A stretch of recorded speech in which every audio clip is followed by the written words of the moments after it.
ஏமா உங்க மாமனாரு எல்லாமே என் பேர்ல தான் வாங்குவாரு. வீடு நிலம் வண்டிங்க எல்லாமே என் பேர்ல தான் வாங்குவாரு. பொண்ணுங்க பேர்ல வாங்கினாதான் அதிர்ஷ்டம்ட்டு எல்லாமே என் பேர்ல தான் வாங்குவாரு. அம்மா வீடு ஒன்று பார்த்துருக்கோம்மா, நல்லா இருக்கு. சரண்யா பேர்ல வீடு வாங்கிக்கலாம்னு இருக்கோம். ஏண்டா எல்லாம் வேணாம், உன் பேர்ல வாங்க, உன் பேர்ல வாங்க. சரண்யா வீட்டில் 1 லட்ச ரூபா கொடுத்துருக்காங்க. நான் சரண்யா பேர்ல டெபாசிட் பண்ண போறேன். எதுக்கு சரண்யா பேர்ல? சரண்யா பேர்ல வேணாம், உன் பேர்ல போட்டுக்கோ.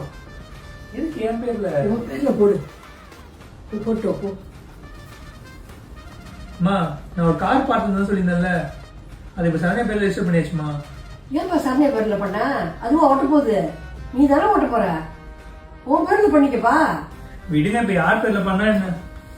எனக்கு வந்து பொழுது போட்டு